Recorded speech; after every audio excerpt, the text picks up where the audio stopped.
in this episode of the Happy Hustle podcast, we have on Mr. Itamar Marani, and he is a true badass, happy hustling entrepreneur. He is ex-Israeli Special Forces, former undercover agent. And in this episode, we talk all about emotional fortitude.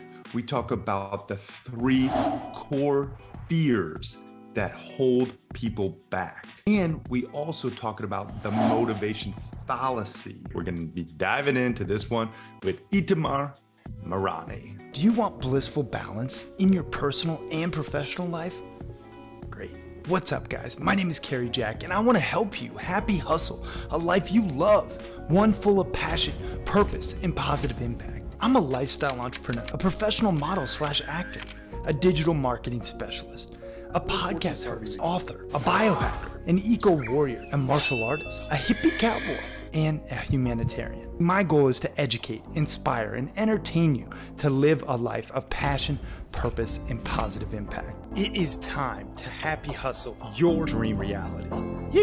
All right, Itamar Marani, welcome to the Happy Hustle podcast, my man. I am super excited to rock the mic with you. Likewise, man. Appreciate you having me on. Yeah, man, this is going to be a fun one. I mean, I got to say, you are a badass. You got a lot going on. You are a Brazilian Jiu-Jitsu black belt, ex-Israeli Special Forces. You were trained by the head of psychology from the Mossad, which is basically like the Israelis' version of the FBI and CIA. And you're a mindset mentor to 8- and 9-figure entrepreneurs. And I'm really excited to extract some of this wisdom from you regarding our mindset and what might be holding back the happy hustlers from achieving their dream reality. So let's get into all that good stuff after we first find out what is something interesting about yourself that not too many people know. Yeah, so you gave me this prompt a little bit just before the show, and I had to think about it. So I think the thing that's interesting that most people don't know is that for a year out of my life, I lived on one of the 10 biggest private mega yachts on the planet. So this was a $500 million boat, and I lived on that for about a year out of my life. Oh my goodness. Yeah, that's pretty awesome. I got to say, you probably were living the dream, like eating fine dining and, traveling the world. No? Not so much. So I was there on a job. So I was the head of security of a billionaire. That's why I got recruited to be there, and it was his mega yacht. And while I did definitely get to travel a ton of the world, fly in the private jet, and he was very gracious where he would invite me to eat at his table in a lot of the fanciest restaurants in the world, I was still on the job. So I still had to get focused, stay focused, and do the right thing. That's true. Yeah. What was your favorite part of the world that you visited? So I guess the way I look at it, my favorite part was the part that I learned the most from. So there were a lot of places that were just fun and enjoyable and it's cool. I got to tick that off the map that I saw this place or that place. But the place that actually stayed with me, left the biggest imprint on me, was St. Bart's. St. Bart's is an island in the Caribbean where most of the billionaires go there in Christmas to show off their mega yachts and basically see who has a bigger mega yacht. and that's kind of that. And what was telling to me, if I may, was that St. Bart's is a small island, and next to it is St. Martin, which is a bigger island. And St. Martin is where, let's say, upper middle class people go on vacation, and St. Bart's where billionaires go. And for me, in order to catch a flight back from St. Bart's to where I was living back in the day, I had to go through St. Martin, connect there. And it was interesting because I was in the private airport in St. Bart's, and they take you on a tiny plane to go back to the main airport in St. Martin. And there were a lot of people there. They were dressed in their all white linen, and the women in their diamonds and all that kind of jazz. And it was nice. And then as soon as I landed in St. Martin, it was blindingly visible how happy people were. And it was so interesting that, in St. Bart's, all these wealthy people were so unhappy. But in St. Martin, everybody was so appreciative and grateful the fact they just got to have a beautiful vacation. And I just never forgot that feeling of how it was just shocking at the disparity. Yeah. And that was, for me, that was the most interesting lesson there. Wow. Which that ties into this whole concept of money doesn't buy happiness, right? And you saw it firsthand, and I see it with a lot of my higher profile very successful, quote unquote, friends who have financial abundance, but they lack fulfillment and true joy. What would you say are the key factors to happiness in your perspective? It's a great question. So I'll break it down to two things. First off, what I see that can negate happiness is optimizing for something other than that. So for example, those people were billionaires because they spent their whole life optimizing just to make more money. And obviously that's going to give you a higher likelihood of achieving a lot of money. But all of a sudden they get to the age where they're 50, 60, and they're a white belt at being able to appreciate or enjoy anything. They're a black belt at being paranoid because, as Andy Grove said, the paranoid survive. So that's one thing. Another thing I think is if you have a lot of internal baggage you're carrying around, the money isn't going to resolve that. If you're afraid that you're not good enough or that you have these insecurities, you trying to work around them, but just hoping that enough money will stuff them out, like that's not a solution that I've seen work. And I think that's that whole, people talk about that moving goalpost, because you're just trying to kick the wrong goalpost. Like the money isn't going to solve the fact that you're afraid you're not a good enough husband or wife and your spouse doesn't care for you. Money isn't going to resolve that, but it is tangible. So people chase it. Yeah, wise words. I would say, you know, this concept of more equals better, I think also oftentimes limits happiness. It puts like you said, the moving goalposts at play where you achieve one goal and you barely even celebrate it, and you work so hard to get there, but then you're just on to the next one. And I think a lot of people out there are driven, you know, type A, hard chargers, high performers. I know you work with these people, you know, one-on-one and in your arena, which we'll get into what that's all about, because that's very it's a very cool offering that you have. But it's something that I've even noticed in my own life. You know, when I burnt out, I was so focused on the next thing, work hard, you know, ego, profit, success, all the things that society deems important, you know. And look, I don't have it all figured out. I'm not saying I do, but I have figured out, okay, balance really does equal happiness for me. Like I like believe that wholeheartedly. For you, I'm curious, when you talk about some of these things, these insecurities, these fears, the stuff that holds us back, I know you're big into emotional fortitude. You have a system. I'm looking at some of my notes because you have a system that I wanted to get into that is actually a 5-step simple system to actually break down this emotional fortitude. Can we dive in? Can you hit us with those 5 steps? Please, I'd be happy to. So beyond the 5 steps, just kind of give a background. Yeah. My whole philosophy is that I think a lot of people try to achieve something by trying to press harder on the gas pedal. And that's where a lot of times they're burning. They're spending so much energy, but the reality is there's a fault in the system. Basically, they're trying to press really hard with the handbrake still being up. And my whole thesis is I think it's much more sustainable, both for performance sake and for happiness sake, if you don't have to go so hard against yourself by putting the handbrake down. And that's what I call the emotional fortitude aspect. So the first thing you got to understand about that is to figure out, what is my handbrake? I think the moment we can all know our main insecurities, it's very powerful, because all of a sudden they don't just blindside us and steer us in the wrong direction without us knowing. So I think first off, it's awareness. You have to be aware of what's going on. Second of all, you have to falsify it.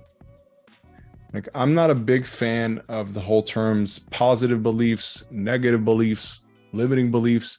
I think once people try to do those kind of things and search for their own positive or limiting or negative, they're only looking at what they're actually aware of. Oh, I'm aware that I have this limiting belief. But instead of that, if you just try to flush out, what is my entire belief structure of how I think the world works? That's when something really interesting can be found out. And that's the blind spot. So first off, I think it's really important to search for our own blind spots. That's what really helped me in the past. So first off, that awareness. Then the falsifying it. Saying, forget about this positive, negative. Is this a belief that I hold? Or is this an actual fact? Because most of the time, our beliefs they're not true. They're just because of an experience that we've had in the past, that then we've made a broad assumption that this is how the world works. And because we have a belief that if we do this thing, it's going to cause us some kind of pain or some kind of harm, then we avoid the thing. And we don't recognize, oh, that was just in that context. Does that make sense? Yeah, for sure. And I already think of like my own examples. So I hope everyone out there, all the happy hustlers listening and watching, like are like taking this in and just applying it to your own reality right now. So yeah, those are amazing. So you got the awareness, then the falsifying of it, of those myths, those worldviews. What's the next piece? The next piece is understanding, where is it holding you back specifically? So where are you trying to, usually what happens is that people create this technical complexity to avoid an emotional difficult thing in their path. So they know, I want to get from point A to point B. The simplest thing to do is just go in a direct line. But all of a sudden they recognize halfway during that, oh, I'm about to do this thing, but I think it has this emotional weight attached to it. So let me do something else. Let me overcomplicate things. And let me then, so first I was understanding, where does that really hit you? Where's that getting in your way? And then, like, honestly, it's a big part of it. I don't want to go into 4, step, and 5 and all that, because I think that on a high level, it's just understanding that's going to be there. And that's where most people, they forget, like, you're going to have some emotional discomfort along the way. Yeah. But if you're going to understand what that emotional discomfort is, and if it's valid or not, or if it's just a part of like you having a feeling, because we just have feelings and that's okay, and then have the willingness to go through it, that's the main thing.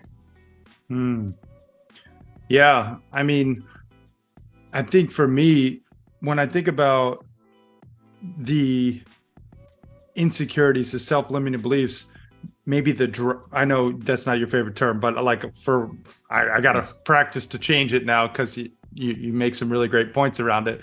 But the drivers, you have this action equation that I think is really relevant when I read your work and I saw, okay, this is something that actually makes a ton of sense. You're talking about the handbrake, slowing yourself down with this resistance. And a lot of people, they just try to push harder. It's like the old adage where it's like, okay, you have this Ferrari and you're putting premium fuel in the Ferrari because you want it to run and perform at its peak, but you have holes in your gas tank, and it's like, obviously it's not going to perform at its peak if you don't plug the holes and fix what's leaking, And so I think of that when I think of the action equation. Can you share the action equation with the happy hustlers? Happy to. Can I share kind of the story of how I came to understand it? Yeah, please. So my story, like you said, I was drafted into the Israeli Special Forces, and I was drafted into literally the most elite unit in the whole military. So there, out of the whole people that got recruited that year, there were 12 out of us. And it's a 20 months training period until you actually qualified as an operator. Wow. And between months 4 to 6, it's the most intense part. It's called Advanced Unit Boot Camp, which is kind of like an 8-week hell week. It's very unpleasant. You're sleep deprived, you're underfed, your whole body's just literally falling apart. Your skin's falling off in various parts of your body because it's just so hard. And what happened to us was, at the very last week of Advanced Unit Boot Camp, the very last day, it started to rain really hard. And when that happened, the officer came into our tent with a big smile on and said, guys, get your gear on. We're going to go have some fun. And what that meant was we're going to go on one of the runs. And we never knew how long these runs would go for. Sometimes they would be 1 hour. Sometimes they would be the whole night. And we were never also allowed to look at our watches or ask any questions. And it was good times, as they say. Yeah. Unpleasant is like the most gentle term you could have used to describe that experience. Yeah, and for me, it was especially unpleasant. So while I did do well in other aspects, like leadership and Krav Maga, the long runs weren't my forte. And at a certain point there, I started to fall back. And when I started to fall back, the officer came back to me. He's like, Itamar, are you all right? And I said, yeah, I'm fine. He's like, you sure? I was like, yeah, I'm good. He's like, Itamar, why don't you take a rest for a second, step on the truck, catch your breath, and then rejoin us. I was like, no, it's okay.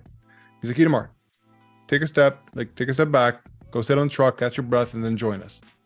And in a tired haze, I said, okay, I'll take a rest for a second. And as soon as I sat on the truck, I got kicked out of the unit. I didn't have to ring a ceremonial bell or anything or sign off. They basically took me back to base and then told me, we're kicking you out for self-secession. You seceded to the weakness in your mind. You're not fit to be here. And as an 18-year-old, that's a very hard thing to accept. And it was true, but it was still a very scarring thing for me. Yeah. Like to basically how you said like status and all that all the status that I was told like my friends and family back home, I got drafted in this elite unit, was swatted away. And what I did get then, like I told you, like I bounced into a different special forces unit, not as elite, but still a good one. I had to deal with that. And what was weird for me is that when I would go into after the military, after the agency, when I went into Brazilian Jiu-Jitsu, I would do really, really well in the local level and the national level, and also the world championship level every time until the quarterfinals. Every time I would smash my matches, I would destroy people, it would be great shots, and I'd just be at my best. And then every time at the quarterfinals, I would choke. Every time. I would tense up and I would freeze. Why? Because I didn't recognize this at the time. I was not aware of it, but I had this voice in my head telling me, if you win the quarterfinals, that means you automatically medal at the world championships. You'll be the first Israeli to ever do so. So if you do that, there's no way you're soft anymore. And you can finally let go of that insecurity.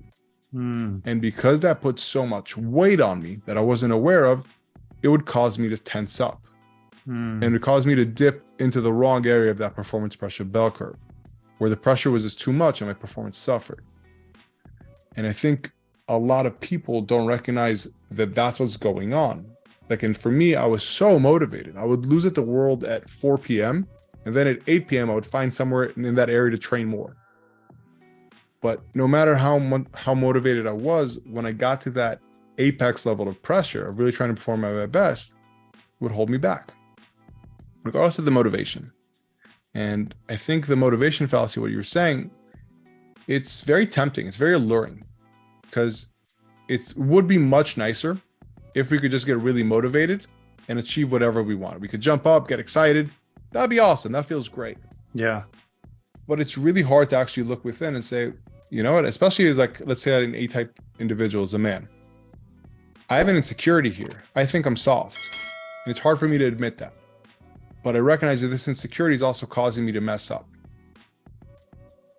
And that for me was an extremely challenging thing, a reality to face, that I can't keep getting myself motivated, but I have to face this.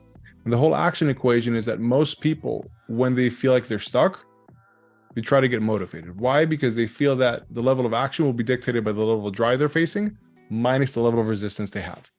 So instead of facing the resistance, they say, you know what, let me get more motivated. And it's also honestly very tempting, because we remember all the time when we just got started, let's say in entrepreneurship, where we had to pay the bills. We had to make something work. So we made it work, regardless of our insecurities or self-doubt, whatever. Kind of like that example of a mother lifting a car off her kid. But like, we've all been there, that it doesn't work for a long time. Like when we plateau again, yes, you can read the book, you can get motivated, you can realign with your why, you can wake up at 4 a.m. and go harder, but that stuff, it gives you a boost, but usually it fades. And that's why I feel that for me, what I've experienced for myself and what I've seen in a lot of other people, that hacking at that other part of the equation, instead of trying to up your motivation to reduce the internal resistance you're facing, it creates a much more sustainable environment. Because you're not trying to rev harder against the handbrake that's up, you're just putting that handbrake down. So while it is much more difficult in the short term, it actually creates a longer term impact. Does that make sense? For sure, man. I mean, that, and I just want to clarify, like that action equation, you talk about desire / motivation. You could call it what it would, you know, either or.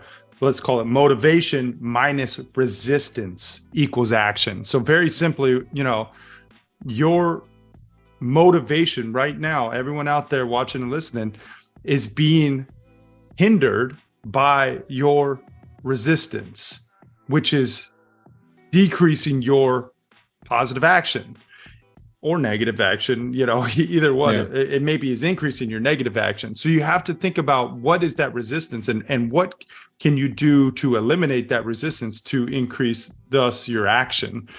And for you, man, gosh, and I got to say this, like I love Krav Maga. I trained here with, when I was living in Florida, I would train with a guy named Philippe Glickman. I don't know if you know him, but he was an operator in IDF and trained, and, you know, badass dude. And, you know, I listen to you say like you had this insecurity of being soft, and I'm like, oh man, if Itamar is soft, I'm butter. You know what I mean? And I'm like, and I don't think I'm soft either, but I just think like, gosh, if that was your resistance, you know, and that's the kind of weird thing that I want to highlight is we all have these internal resistance that maybe are like so far from the truth, but yet they still hold us back. So I'm curious, how can the happy hustlers out there right now like actually identify the resistance that they may be facing? So first of all, I think what you said, it's so well put. It's just understanding that how we feel sometimes isn't true. Like feelings aren't fact. And most people, for me, what it was, I just assumed that this is how I feel. This is how the world is. This is what's true. So first off, it's recognizing that that might not be true. Just because you feel a certain way, whether it's about yourself, a situation, whatever it may be, that might be just a belief you hold. Now, the way I like to go about this is literally to flush out someone's belief system. So the first thing we do is figure out, okay, let's look at your beliefs, how you think about the world.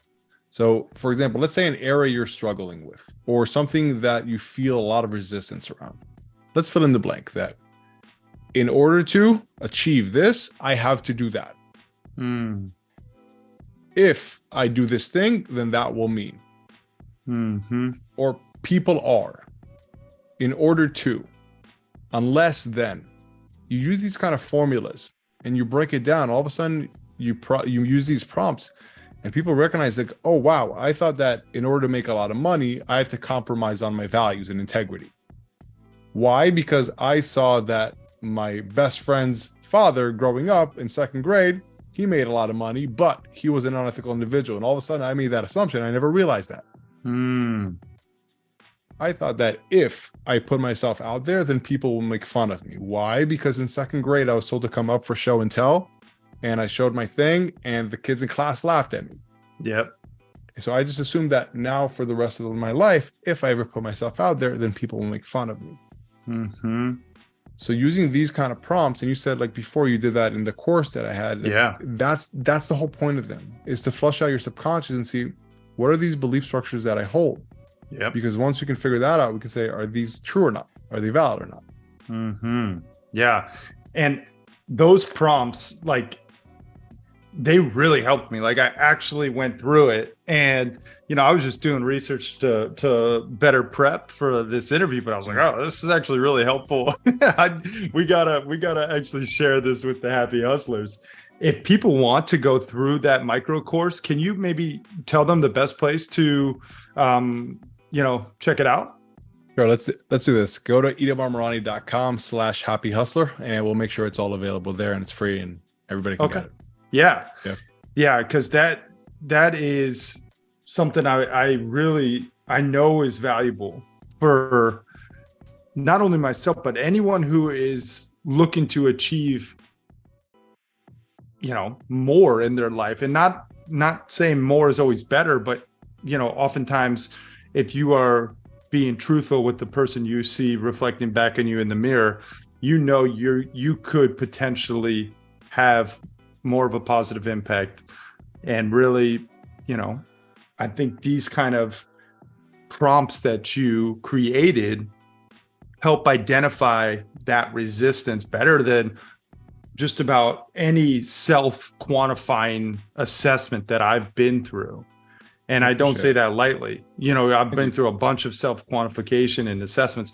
And, there's something to be said about working directly one-on-one with someone who can like dig deeper and probe. And that's where you come in, which I want to talk about too. But like, there's just like for a self-quantifying assessment to really find out some of those limiting beliefs and like, then assess further, is this actually true? That's how we can make real progress. And I think for you, some of the stuff that you talk about, these worldviews, when we're identifying our worldviews, I thought this was interesting. You talked about like the worldviews that might even hold you back. Explain that a little further for all the happy hustlers too. Okay, so let's put it this way. The way I like to think about it, there's two kinds of main beliefs, just for clarity's sake. There's more, blah, blah, blah, but just to make things simple and easy for people to follow along. Yep. So there's worldviews. These are things that apply to everything and anything and how you view the world. So they apply all across the board, and on a scale of 1 to 10, they have, let's say, a level 3 impact. So this is, for example, I think people are selfish. No matter who I meet, in what circumstance, I'm going to think this person is probably selfish. Yeah. Or people are self-interested, whatever it may be. Those are worldviews. Now, on top of that, we also have consequential beliefs, that these are the formulas, that if then, unless then, or if I do, it will mean, whatever it may be. And it's just a way these worldviews to understand, this is kind of how I think about the world. And this is my lens, so to speak. These are the lenses I'm seeing the world through. And it's a tint that it's always there. And I think it's really important to know that, because first off, you need to know that if this is the lens you're seeing the world through, you might have to overcompensate for that. And this is what I mean by that. So if someone's generally overly optimistic or overly pessimistic and they're not aware of it, it's dangerous, because you're going to make incorrect decisions. Likewise, it's the same thing. If I know that me personally, because of my background in the agency, like I had a lot of PTSD after I had a very close call with Al Qaeda, and I had a lot of PTSD, and it caused me not to trust people. So I know that whenever something flares, I'm like, I don't trust that person. And they say, wait, this is my emotional thing. This is because I believe most people can cause me harm. This isn't true though. So I can't just go off that base assumption, because I know my base assumptions in that field are not true. And that's why I think these things, it's really important. If you don't know what your main insecurities are, where your emotional pulls are, it's going to wreck with you. Yeah. It's going to take you in the wrong direction. Yeah. It's almost like your default lens in which you see your current everyday reality. And I think a lot of us, we get so caught up in our little bubbles, where we think our problems are so massive. When you look out like a 30,000 foot viewpoint of really what's happening in the world, and is this actual sale that didn't go through that big a deal? Is this, fact that I lost the quarterfinals in my tournament really going to, affect like my overall grand scheme of life? Like, I think having that perspective grounded in reality, and also knowing those worldviews in which you are seeing that reality, can really help you operate with more peace at the end of the day, and that's really, I think, for me, as I age, right, which is still not that old, but I see, like, I want peace more than almost just anything. Like, and I know you talked about Carl Jung's quote, right? Yeah. Say that quote as well, because I think that's a really powerful quote. That until you make the unconscious conscious, it will direct your life, and you'll call it fate. And that's what he said about those blind spots. If you don't know what's going on with you emotionally, you're going to think this is just how the world is, but it's not. It's just how you live inside the world. Yeah. And this is a heady topic. Like, I hope all the happy hustlers are tracking, because, if not, like, rewind and actually like listen in, because this stuff, if you are assimilating it and actually, allowing it to be your new, beacon of truth, it can positively shape your tomorrow and then on further.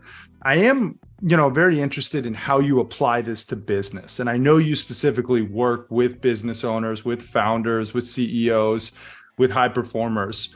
When you are doing an assessment for these individuals, these high performers, what is if you can, put it into maybe one big mistake that you see, like the thing that these individuals, that is pretty common across the board when it comes to self,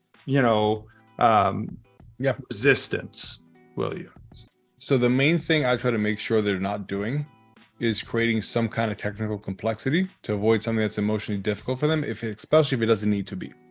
So here's what I mean by that. All the guys that I work with, they already have a skill set. They already have the character traits. They're disciplined, they're hardworking, they have integrity.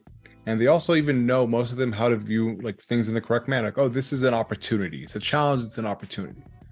However, for example, what you said about the sales, that's a classic example. That someone will know they should make the sales calls, do the outreach, but they ascribe so much emotional weight to it because they don't think about it in the terms of this is sales. This is something that I'm trying to sell, a product for my business. Instead, you're thinking, I have a possibility here to be rejected.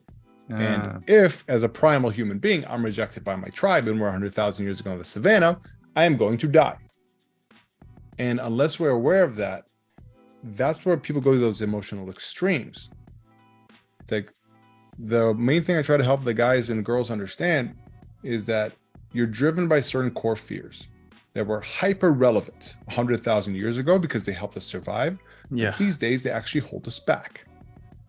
And Facts. like, yeah, and what you were saying, that's the main thing. Like those 3 core fears, that's usually what stops people from being able to take the simple direction going from A to exactly point B. And instead they go in these squiggly lines because they start and then, oh, I feel a feeling. I'm a bit scared. I'm a bit nervous. I have a bit of self-doubt. Oh, this thing is so challenging for me. Then I do something else and overcomplicate things. So I can't have the tough conversations that I need to have. I can't do the big, courageous things that I need to do. And I kind of stay with what's comfortable and appease people or whatever it may be. So my main thesis is like, how can we help people not do that? Not act in ways that don't actually serve them just because their emotions get the better of it. Wow.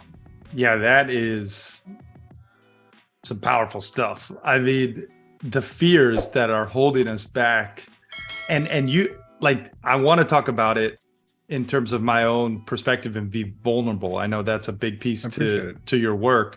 Like, I think one of the things that's held me back to really achieving the desired results that I crave is the shiny object syndrome. And I think a lot of entrepreneurs can probably relate, where it's like, oh, you get going on this, and oh, what's this over there? Oh, squirrel brain, I'm over here now. You know what? I could do this. And like, probably you've dealt with this before in some clients, correct me if I'm wrong, but yeah. This is something that I think it can be masked as a positive, but at its core, it's a negative. Because you don't have the focus, you don't have the discipline, or you get distracted by something that maybe looks a little bit more enticing than actually putting your head down and getting her done and doing the work. What's your thoughts on the shiny object syndrome and how to actually combat it? So there's a bunch of things here. It's a very interesting question. First of all, and I appreciate your vulnerability on this. So one thing, again, just from my approach, what I like to look at it is sometimes the shiny object syndrome is just a manifestation of us not feeling confident in our abilities to execute something. So we hope we find the external perfect thing that'll be good enough that it can compensate for where we lack. Because we're a 6 out of 10, but this is a 10 out of 10 opportunity. So that'll make it up for us. And I think that's the main thing to recognize. Am I looking for a shiny object because I think I might not be able to pull this opportunity off because I'm not confident enough in myself? One of the 3 core fears is a fear of worthlessness, that we don't feel we're good enough. And because we don't feel we're good enough, that a lot of time leads to perfectionism or shiny object syndrome. Perfectionism because I'm not good enough, but if I do this thing perfect, it'll seem good enough to others. And then people will like me, the tribe will accept me. Yeah. Or the shiny object, I'm not good enough, but maybe it'd be such a good and easy opportunity that I can actually pull it off, and then I'll succeed. Whoa. Apologies for interrupting your programming, but I have to tell you, the best investment you can make in yourself is one in which helps you acquire skills. You've probably heard people talk about, oh, just invest in yourself and you'll be successful. Yes, that's true to a degree, but you have to invest in skills that will ultimately help you achieve your desired results. And I think one of the best skills one can possess, be it an entrepreneur or an aspiring entrepreneur, is the sales sword. Really knowing how to sell, utilizing pressure-free persuasion, which will make you more money and more impact. Now, if you want to know how to sell more efficiently and effectively, I just launched a sales course called The Proven Roadmap Process to Selling Millions of Dollars and helping you to increase your conversions guaranteed. And you can get access to this new sales course that The Happy Hustle is launching at thehappyhustle.com/sales. And if you act fast, you'll get it at the lowest price it'll ever be available, because we are launching it and we want to gain amazing testimonials and social proof to further share this knowledge. So if you act fast, you can get it at the lowest price it'll ever be. That's at thehappyhustle.com/sales. Now let's get back to this episode. And I think it's worth asking, when we feel that shiny object, is this actually a better opportunity? Or is this trying to give me an emotional sense of comfort that I can do this? Because if it's the latter, that's where we got to watch out for. Yeah. Yeah. I mean, you mentioned the fear of worthlessness. Like, I think that's something that a lot of people wrestle with. You know, am I worth this? Or am I worth this level of success? Or, you know, whatever the self-worth conversation is inside someone's head. What are the other two fears that you referenced? Yeah. So the first fear is a fear of uncertainty, or fear of powerlessness, which again made sense that 100,000 years ago you had to control your environment down to a T, or if you walk the wrong way to the watering hole, you get eaten. Yeah. So the way that comes across now is when people feel this sense of like, if I can't control it, I don't want to go. If I don't have the power over the whole situation, we're not moving. So this a lot of times comes to people being the bottleneck, or the micromanaging, or being called a control freak. And this is where a lot of people say, I feel this analysis paralysis. It's not that logically you don't know what the correct action is. You probably have enough information, but you don't have this emotional sense of complete assurance that you're going to be safer and this is going to be correct for you. That's the fear of powerlessness or uncertainty. The third fear that we talked about, the fear of worthlessness. This, who am I to? I'm not good enough. That's the one that also creates a lot of imposter syndrome. The third fear is the fear of abandonment. And this is the one, whenever I talk, I give big speeches, like nobody wants to look up and nobody likes to pretend they haven't, but we all do, present party included, we all do. And this is that whole, what if he or she or they leave me? Or what will they think if I do this or that? Yeah. And the most interesting thing with this fear of abandonment, that a lot of times we don't even know who this he or she or they are. It's not we specifically think, oh, Jeff or Carrie or John, they're going to think this of me. It's just this ominous fear of the tribe that really deters us. And sometimes creates a fear of failure because we're afraid to fail because then people will abandon me. Or what's also interesting is sometimes creates a fear of success. Because what if I surpass my friends or my father or my mother or whatever it may be, and people hold themselves back? Yeah. And like what you were saying about like, what do I try to do with the clients?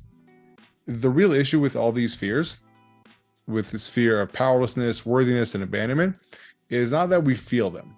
It's that in an effort to avoid feeling them, we abandon what we really want.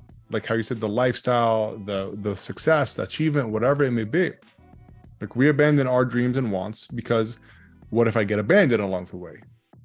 We abandon a new business idea because what if I can't control everything? How will that feel? Am I going to be in danger? And we abandon even going after that big new thing that we want because am I good enough? Do I deserve it? Am I worth it? Yeah. Wow. So you have the fear of uncertainty, the fear of worthlessness, and then the fear of abandonment. And do you see with your clients, like most people having a little bit of each of these, or is there typically one that's dominant? I think I have not yet seen anybody who doesn't exhibit all three of them, at least on some level. Usually there's one that's more dominant. For me, it's the fear of worthlessness because of that issue when I was 18. And I kept wanting that medal at the World Championship to validate me. That's why it put so much pressure on me. So for me, it was fear number two. But for everybody, it's one of those things. They affect all of us in a certain level. That's what I've seen, at least. Yeah. And I would agree with that. I think like when you talk about this, I think I have a little bit of all of them, but it definitely is like, this is stuff that, you don't like see or hear or have that many people talking about this stuff. Like, at least I haven't. Like, these are things that you have to be courageous to talk about, especially, in this kind of like facade world we live in, where people are just portraying something on social media of their best version. They don't want to pull back the curtain and really address the truth of what is the fears that are holding them back.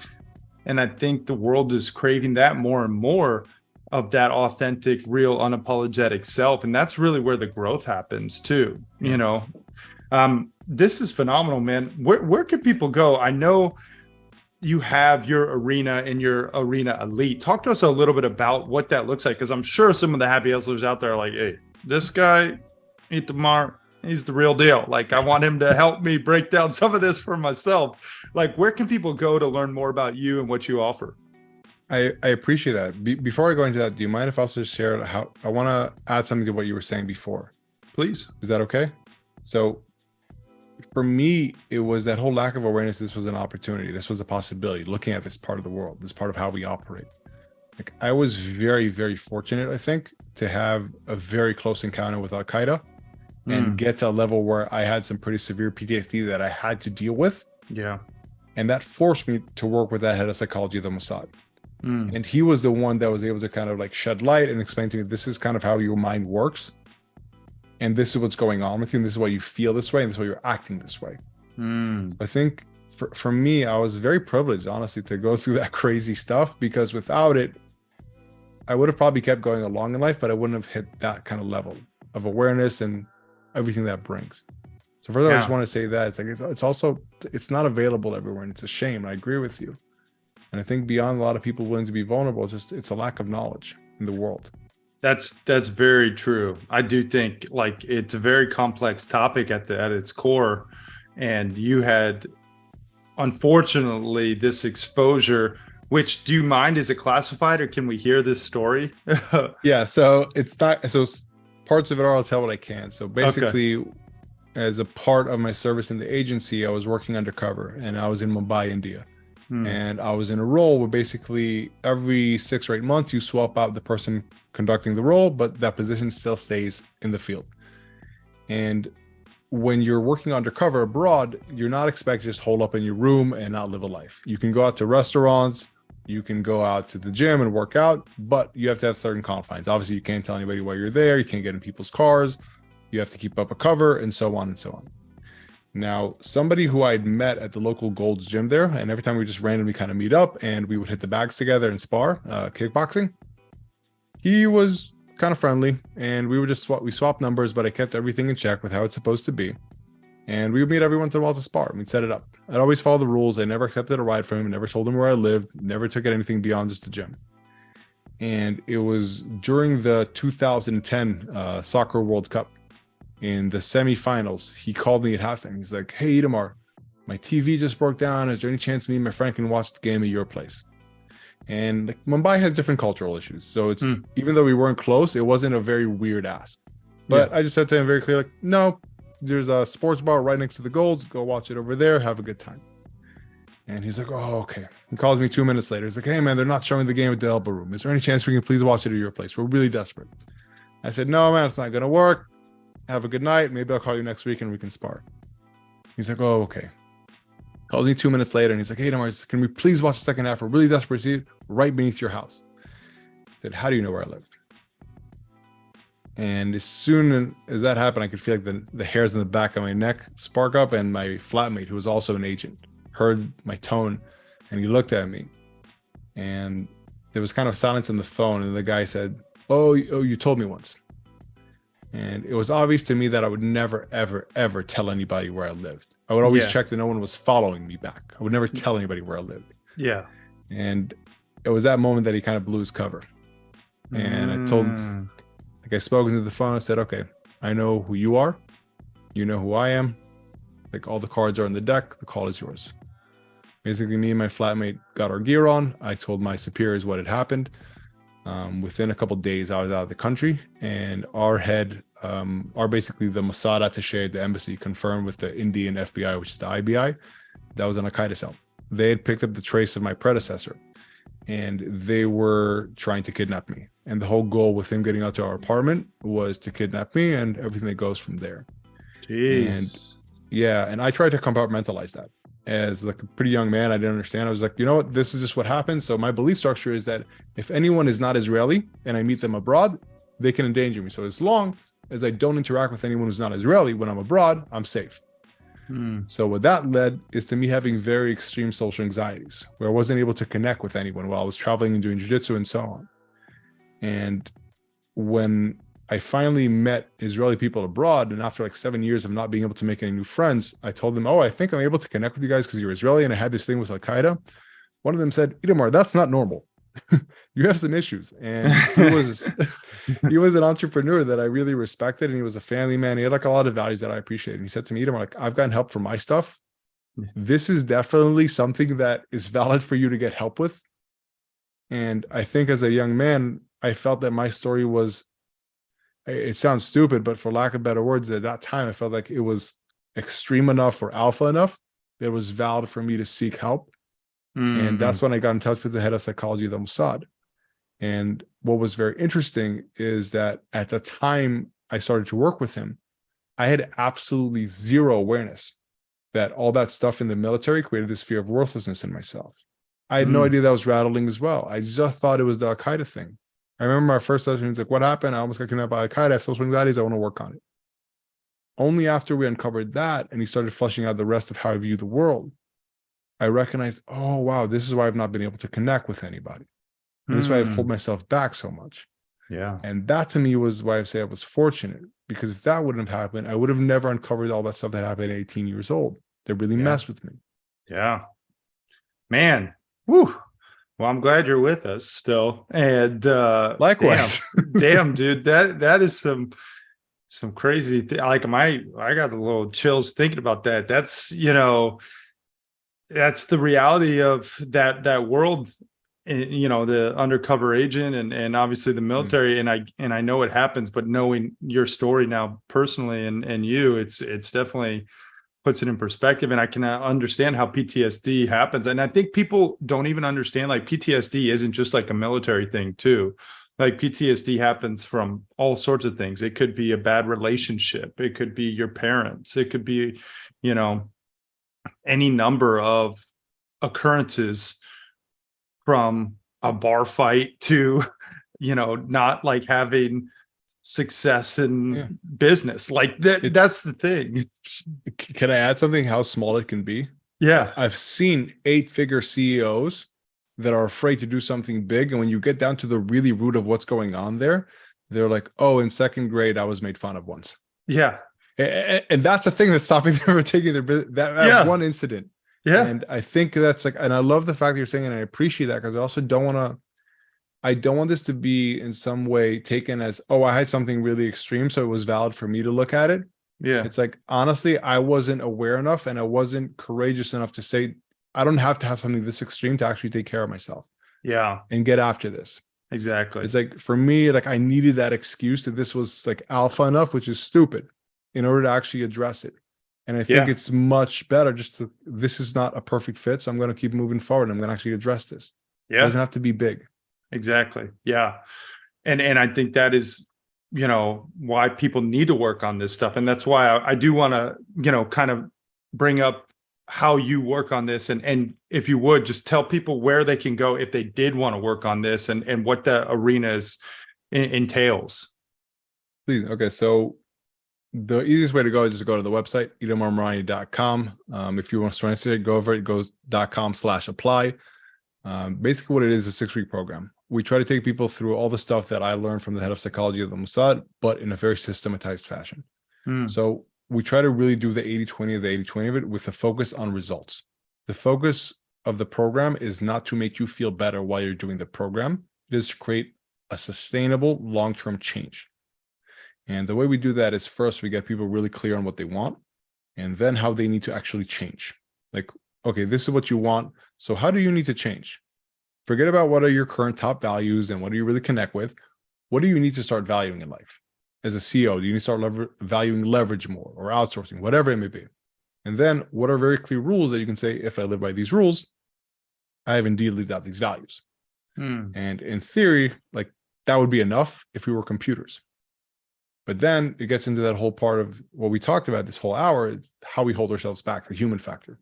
Yeah. So after we're very clear on where you want to go and how you need to get there, then we figure out, okay, what are your unconscious, subconscious things that are holding you back? We flush that out. Like you said, make the whole subconscious conscious. Then Yeah. we started falsifying it and saying, are these actual facts, or are these just things that you believe to be true? Just your beliefs. Can you start to let go of them? And all of a sudden, we remove a lot of that weight so that when you're about to do the things that you know you should be doing, your emotions don't get the best of you. You can actually execute on them. Yeah. Then on top of that, we start really going deeper and say, okay, like, what do you need to remove from your life? And this is the hard thing. Like, not what more can you add to get more motivated, but what are the hard things that you need to remove from your life? Maybe there are some behaviors that you're exhibiting. Maybe there are some people, whether in your life or in your company, that you just feel obligated to, but you guys are not heading in the same direction in life. And we ask those hard questions. And we take people through this 6-week, very intense process where the end of it, the goal is not for them to have had more success right now, but to really change their trajectory beyond, obviously, the success they have in the container. Yeah. Wow. And that's, that's the difference. When you do the deep work, it sets you up for sustainable long-term success, right? It's not like, that get rich quick scheme or 6-minute abs, it's like, no, sometimes you got to go back to go forward. Right. And that's the beautiful thing. So check that out, guys. itamarmarani.com/apply if you want to, go deeper. We'll link it all up in the show notes. Itamar, I like to ask all of my guests a couple different questions and then a rapid fire round, and then we will wrap this interview up. So this is, something I call a happy hustle hack, will you? Like a tip, a tool, a tactic in a couple different arenas.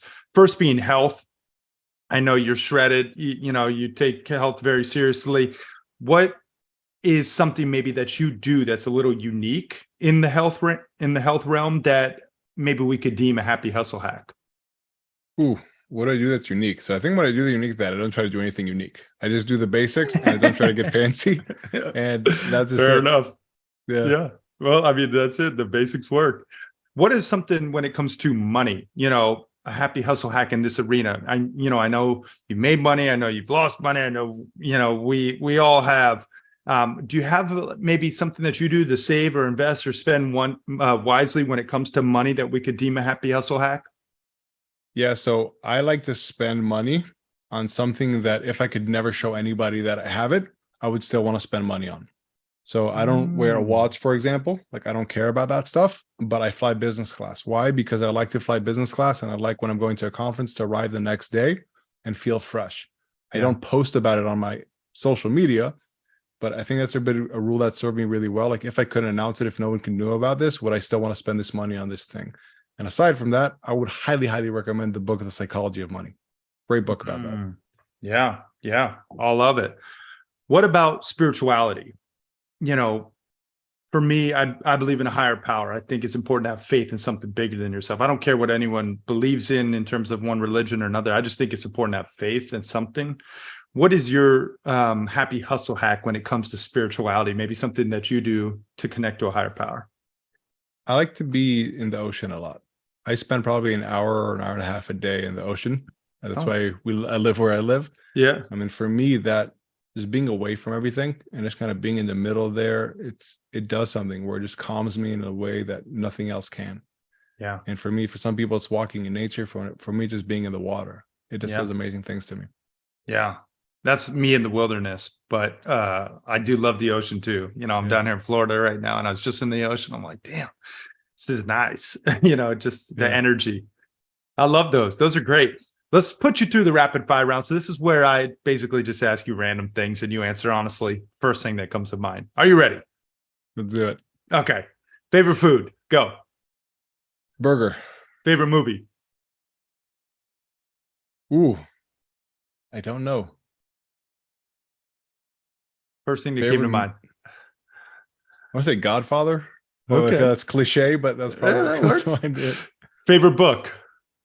Gates of Fire. Easy. What's your spirit animal? Jaguar. Best business advice? Don't do stupid shit and just keep doing good stuff. I love it. 3 things you're most grateful for?